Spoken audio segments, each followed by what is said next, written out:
The ACC is now getting sued by Florida State and Clemson. Who's next?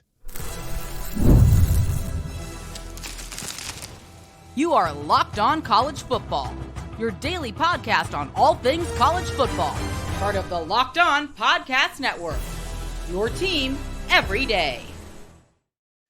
I am Alex Donno from Locked On Canes. He's Kenton Gibbs from Locked On Wolfpack and Locked On ACC. And we are Locked On College Football today, in for our guy Spencer. And today's episode is brought to you by Nissan. Are you the kind of driver that likes to push things a little further? Ever wonder what adventure could be around that next corner? Take the Nissan Rogue, Nissan Pathfinder, or Nissan Armada and go find your next big adventure. Check them all out today at nissanusa.com. So now, two teams are testing the limits of the ACC's grant of rights, Kenton, and obviously there are huge ramifications here because clearly Florida State and Clemson are interested in landing in the Power 2 as the SEC and the Big Ten become more and more powerful. So Florida State, for the last couple of months, have had open lawsuits with the ACC, who's counter-suing them. Now Clemson is suing the ACC to try to break the grant of rights. The ACC is counter-suing Clemson. Now, I'm no lawyer, Kenton, but a lot of the lawyer commentaries and questions I've asked to attorneys come up with similar answers here that they don't really think the grant of rights can realistically be broken, that we don't know if there's some magical smoking gun or magical loophole. So, unless there's just information that the general public doesn't have access to, I don't know if Florida State and Clemson are going to be successful anytime soon in this quest. Yeah, so first thing first, let me say this. Did Donno and I not tell y'all that the only other school in the ACC that could file this kind of suit and it would make sense and they have it in the coffers to do it was Clemson? Did we not tell you? I'm just saying, keep coming to Locked On. We're going to give you, we don't do no fluff or just talking just to talk. But moving beyond that, in terms of where this case actually is, I had long believed that a settlement was possible. But upon reaching out to my sources, getting deeper into this story, and you're right, talking to more lawyers, the essence of this case is going to come down to one thing. Is there a way for these teams to get out scot-free or not? Because when you do the math on it, everybody keeps saying, well, the ACC doesn't want their dirty laundry out there. Let me tell you something. If my dirty laundry was worth about, $500 million, put all of it in the streets. Put it all in the street. Put that dirty laundry wherever you want to put it, because that's platinum dirty laundry, baby. That ain't regular dirty laundry. That ain't your dirty drawers with skid marks in them. These is pure diamond, baby. This is different. So with that in mind, I would say that the more I hear about this and the more I've reached out, the more people I've talked to, we are at a critical crossroads in this thing where either these schools are going to find their way out, or they're going to pay $500 million, or they're going to sit uncomfortably for a while. It's going to be a very uneasy marriage where it's like, I don't like you, you don't like me, but it's cheaper to keep her for now. Right. And then, of course, if they do find a way out, then that sets a ton of precedents, Kenton. And first, let's start with the internal precedent. If Clemson and Florida State find a way out, a lot of people have talked about North Carolina, Virginia. I wonder about Miami. Now, Miami, that's the program that I personally cover.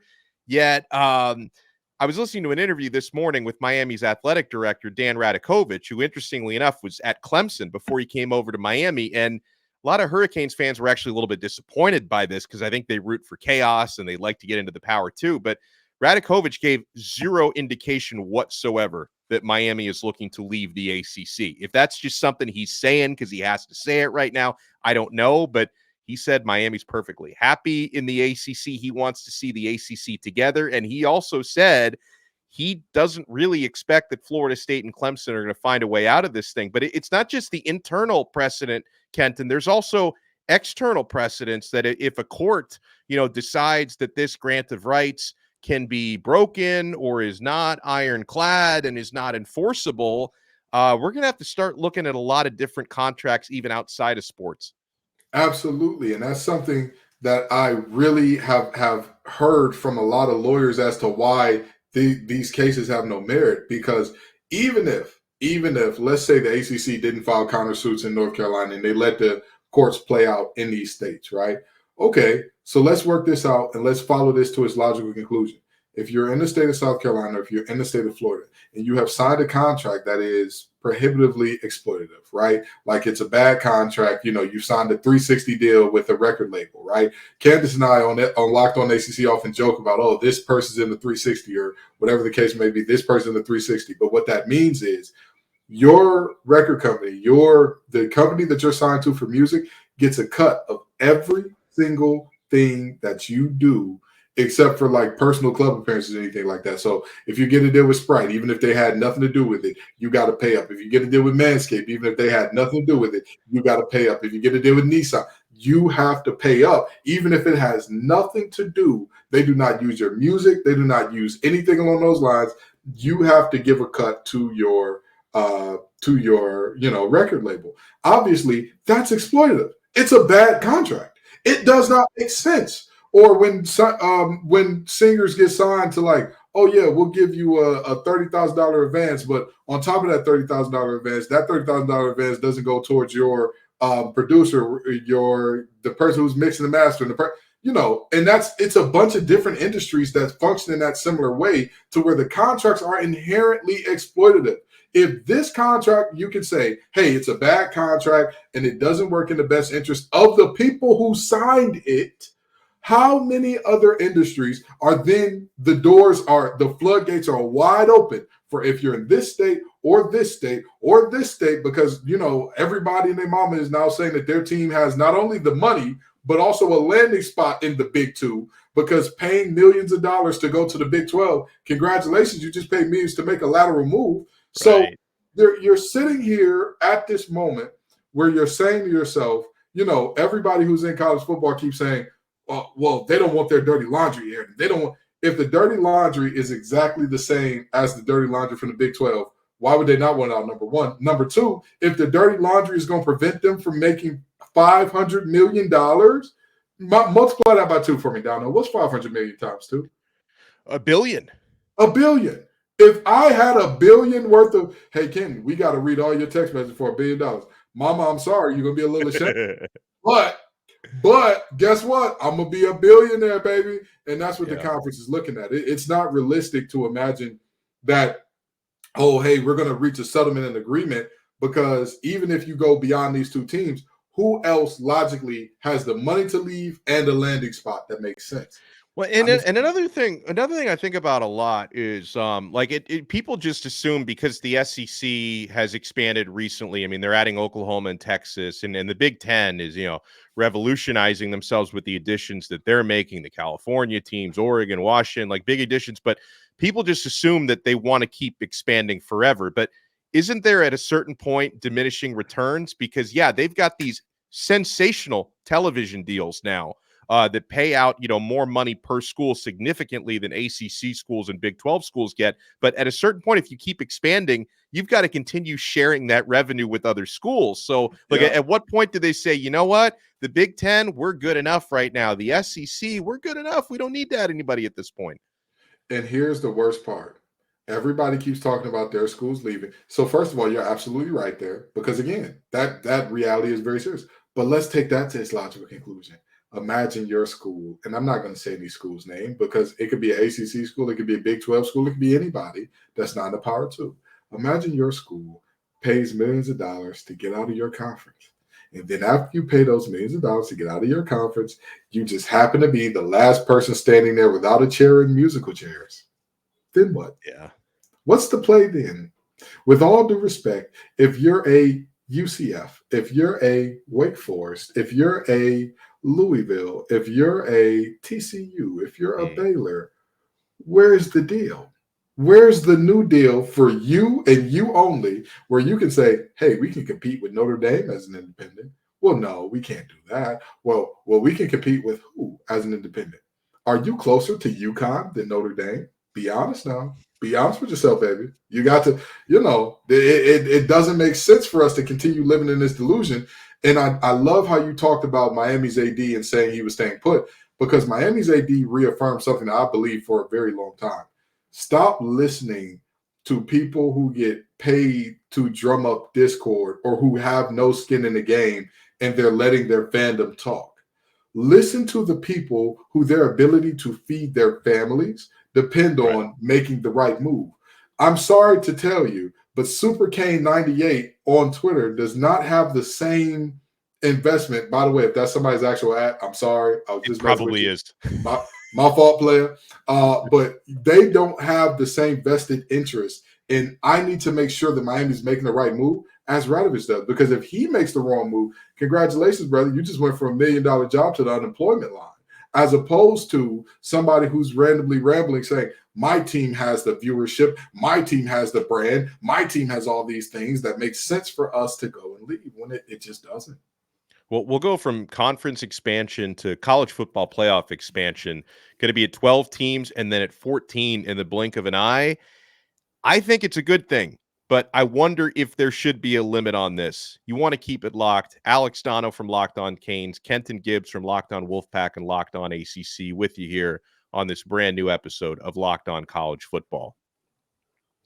My friends, I know you're keeping it locked to Manscaped. And welcome aboard, by the way, Manscaped. It is an unbelievable service they're providing. This episode is brought to you by the spring cleaning champions, Manscaped. This season, make sure to groom your carpets and the drapes with the leaders in below-the-waist grooming. Clear out that winter bush with Manscaped's Lawnmower 5.0 and watch your confidence bloom like the springtime flowers. Embrace the season and join the 10 million men worldwide who trust Manscaped with our special offer. Go to manscaped.com and use code LOCKEDON for 20% off plus free shipping. Guys, after using Manscaped, I can finally say I have caught the spring fever because we introduced the season's champ, that Lawnmower 5.0 Ultra. Their 5th generation trimmer features 2 interchangeable next-gen skin-safe blade heads. Skin-safe is important, guys. A standard one for taking a little off the top and new foil blade to go smooth wherever your heart desires. It also features dual LED spotlights to guide you through the darkest winter debris. Navigate with confidence in your delicate areas. This thing was like basically designed by NASA. It's amazing. Get 20% off and free shipping with the code LOCKEDON at manscaped.com. That's 20% off and free shipping with the code LOCKEDON at manscaped.com. Nothing like a little spring cleaning in your pants. My friends, we are also proudly brought to you today by Game Time. Guys, last minute tickets, I'm all over Game Time. First of all, sometimes I wait until the last minute because I know I'm getting amazing deals at Game Time you're not going to get at other places. So sometimes you're like, wait, okay, can I trust these ticket sellers to give me the best deal last minute? Whether you're planning in advance or going last minute, Game Time is the spot. I love how right on the app, you can get the view directly from your seat. So you know exactly the angle and what you're going to see and from how far away. And I love the all-in pricing. At Game Time, they're not going to trick you with those hidden fees at checkout. They give you all of it up front, which I think is super, super important. Lowest price guarantee, guys. Event cancellation protection, job loss protection, and so much more. That Game Time guarantee means you'll always get the best price. If you find tickets in the same section and row for less, Game Time is going to credit you 110% of the difference. So download the Game Time app, create an account, and use code LOCKEDON for $20 off your first purchase. Terms apply. Again, create an account, redeem code LOCKEDON for $20 off. Download Game Time today. Last minute tickets, lowest price guaranteed. Thank you so much for making Locked On College Football your first listen and your first watch today. We're free wherever you get your podcasts. We're free on YouTube, part of the Locked On Podcast Network. Your team every day. Alex Donno from Locked On Canes, Kenton Gibbs from Locked On Wolfpack and Locked On ACC in for Spencer McLaughlin today. College football playoff, as we've known for some time, is going to be at 12 teams. It's going to be that way for the next 2 years, Kenton. And then as part of a new mega deal signed with ESPN for the TV rights that are renewing in 2026, we're going to be expanding to 14. Now, I like this for multiple reasons, Kenton. Honestly, whether it's 12 or 14, I guess I can take that either way. 14 almost seems like maybe too much, but 12 or 14, a couple reasons why I like this. First of all, in this landscape we've talked about, where the Big Ten and the SEC are becoming more and more powerful, the option to have more spots available for, ACC, Big 12, Independent, G5, look, I think having more opportunities is important, even if a lot of those spots are probably going to go to SEC and Big Ten teams. To have more options is important in this growing landscape. Obviously, this creates more excitement for fans. And then the other part of it for me is, for better or for worse, what we see happening in non-playoff games in recent years are tons of player opt-outs, right? Players want to get ready for the NFL. A lot of players hit the transfer portal before bowl games, so they don't play for the team that they're leaving. Theoretically, you're going to see fewer, if not, virtually zero opt-outs when you're in playoff games. So unfortunately, in recent years, when you've got even New Year's 6 games that are not part of the 14 playoff, you see players opt. Look at the Orange Bowl this past year, players opting out left and right. So theoretically, Kenton, in this era, I know that this is going to take significance away from those New Year's 6 bowl games, but the bottom line was their significance was diminishing anyway because of player opt-outs. I think this is going to lessen some of that. Yeah, I 1,000% agree. And moving beyond that, not only do you have all of the New Year's Six as, still being a part of the playoff, but you move forward from there and you understand that at the end of the day, this was always going to happen, right? Like, what is too many is a really good question to ask. And I think that varies from person to person. Me personally, I think that the way that the FCS does the playoff is fantastic. And yes, so what that it bears out the same folks winning time after time again. The playoff is not meant to create parity. It's just meant to give everybody a shot. That is what it is meant to do. And if everybody gets a shot, and we see the situation where those undefeated UCF teams go in there and they get the floor mop with them by a 4-loss SEC team, by a 4-loss ACC, Big 10, Big 12, that is what it is, but at least give them the chance, right? That's the biggest thing. Look at Florida State. I mean, they didn't even get in this past year. And I know that they can say, oh, it's because Jordan Travis was hurt and they didn't stand a chance, but it's like, in what world did they not deserve to at least be there? Obviously that, they may not be happy with the seeding that they get, but they wouldn't be left out in a 12 team or a 14 team. Absolutely. And even beyond that, I think that there's an important conversation to be had about there's a very different aspect competitively as far as these young men are concerned. For I can win my school a national championship, I can win my school a Palmetto Bowl. Right. Those are two different things, right? And obviously teams that are in the playoffs generally won't be playing the Palmetto Bowl, but that's what it looks like. And I'm a huge believer in, at the end of the day, the playoffs should not be dispersed by, this conference is better than this conference, so this conference gets X amount, I believe it should be straight up and down. Every conference champion gets in, and then beyond the conference champions, you do at-large bids from there. But even with the conference champions, you have to be inside, let's say, the RPI top 35 or so, or, you go back to letting the computers decide and say, hey, you have to be inside the top, maybe 35, 40. And if you're inside of that and you are a conference champion, you get automatic bid. And then from there, all of the rest are distributed how they're distributed. And I know some people will hear that and say, well, you do know that means the Big 12 and the ACC are going to get left out a ton. And to that, I would simply say this.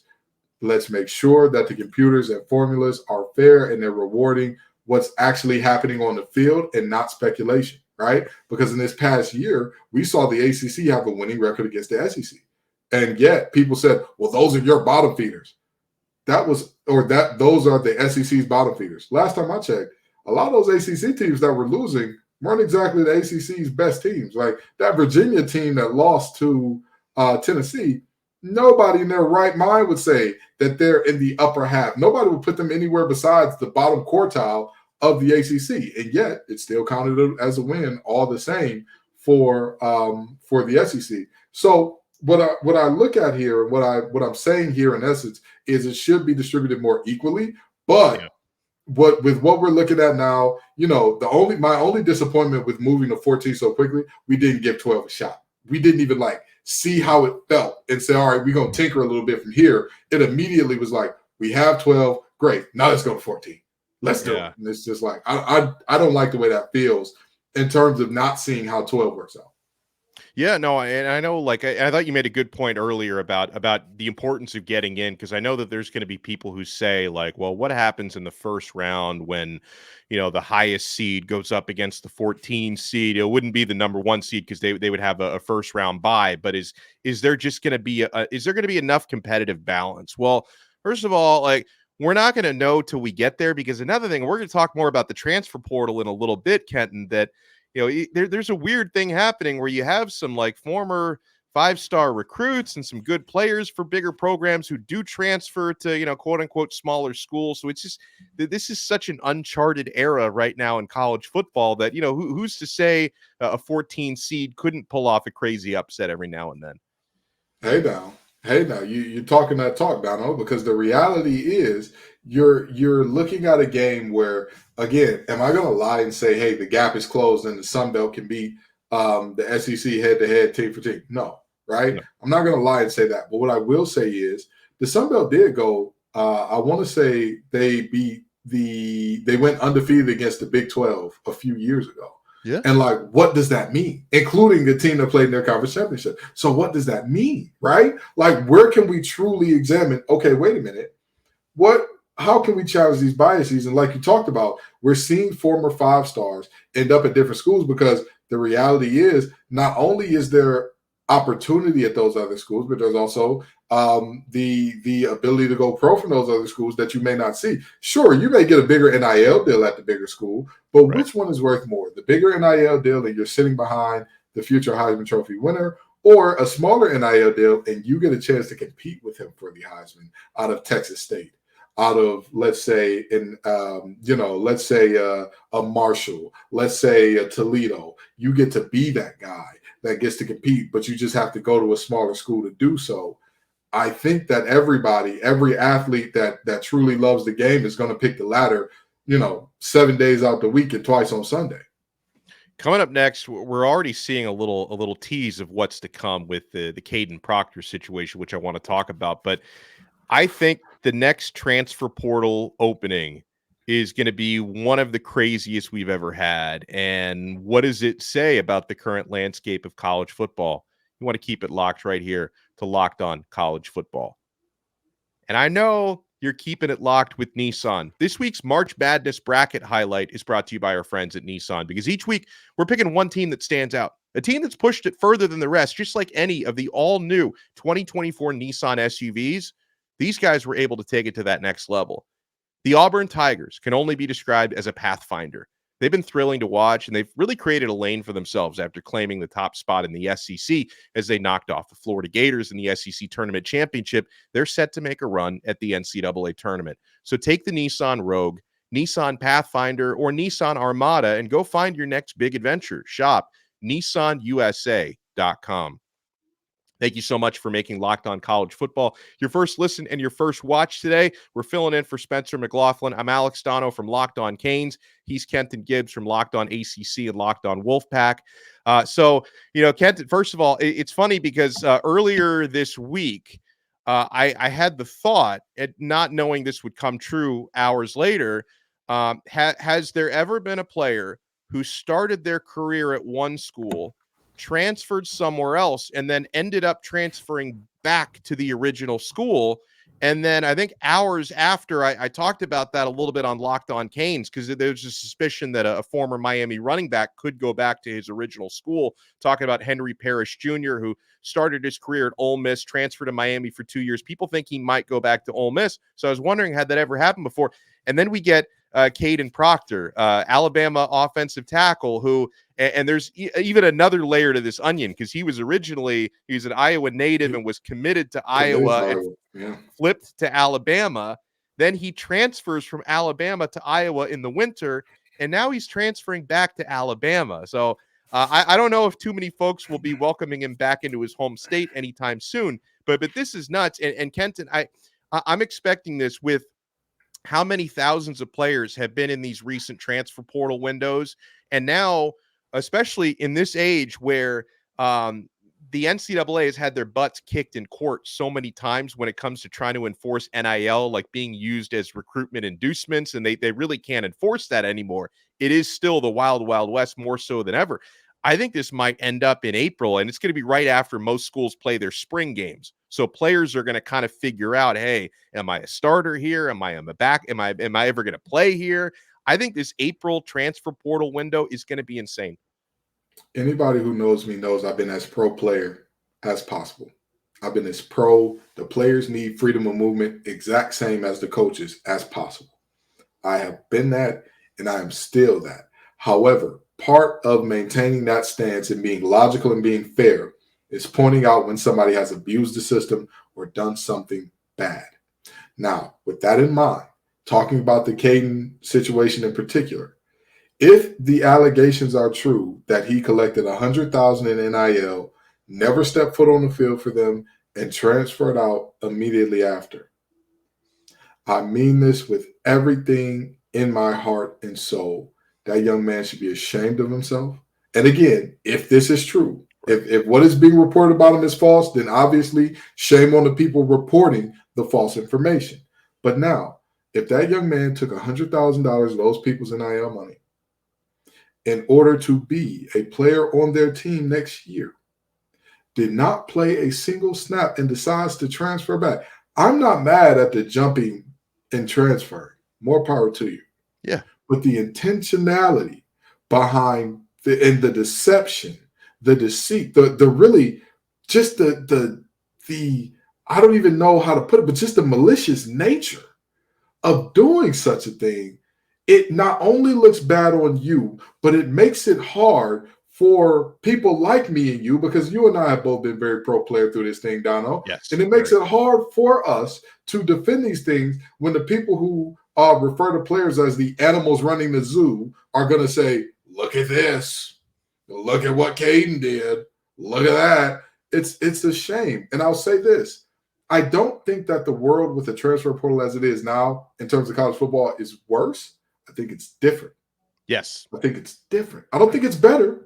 I think it's different because with the incidents of players transferring and having just a wonderful amount of success at their new university, players getting opportunities, players saying, you know what, listen, it's great to be here, but, I'm never going to play. I'm a really good player, but I'm not going to play.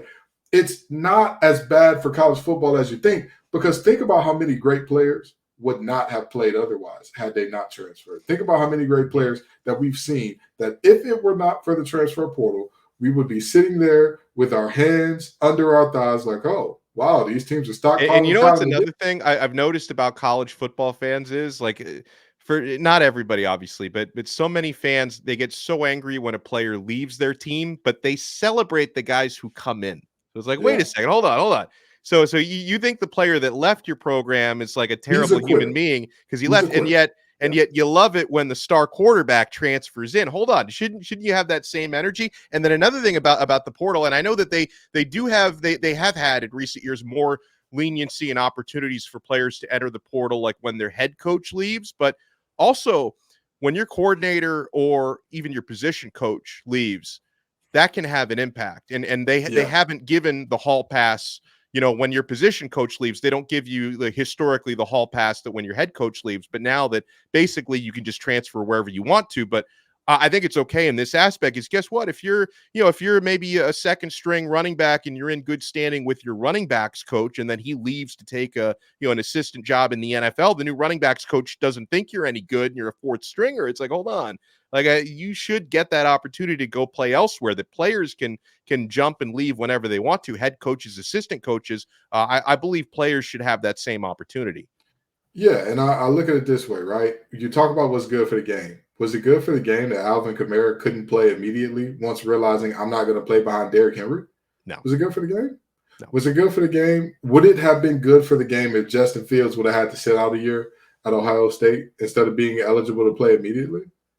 Would it have been good for the game to see Jameson Williams go down to Bama and have to sit out a year? They said, and I'm using these examples, Tez Walker and everything that he went through at UNC. Was it better for the game to have everybody and their mama rally behind them? And listen, I hate the Dirty Foot Club just as much as anybody else, okay? I really don't like those guys. But Tez Walker deserved to play, and that's the reality of it. Is it better for the game to have these magnificent talents on the bench? Now, I will say, again, I've always said there is not good counsel in all of these young men's ear, and it will ultimately lead a lot of these young men astray. And I understand that. Grass isn't always greener. Yeah, exactly. I'm not going to disagree with that. However, that freedom of movement to me is worth it because I think that these things work themselves out. I think that after enough players see, all right, all of these guys that transferred out, all of these guys, how many guys go to the NFL from their first school? Or what percent of guys who were drafted only did so at one school? Okay, now what percentage went to 2? Okay, now what percentage went to 3? And then you're going to start seeing, wait a minute, am I the guy at 4 schools? Oh, no. 4 schools puts me in a 0.000 whatever percentile for getting drafted, as opposed to being a guy that 2 schools, you still got a shot. 3 schools, you're starting to look a little iffy, you know. And that I think it's a situation where, again, like you said, the players should have the movement, the same as the coaches do. But again, even in that, I'm not against slightly tighter regulations to ensure things like the Kenton situation, as it is posited right now, do not happen in the future. That's well said, and excellent job as always by Kenton Gibbs. You can follow him at TGIF_Kenton. You can follow me at Alex Donno. Donno spelled Donno. You can follow our shows as well. And thanks everyone for making Locked On College Football your first listen and your first watch today. Spencer's going to be back in the hot seat this coming Monday, so he will talk to you next time on another episode of Locked On College Football right here on the Locked On Podcast Network. Your team every day.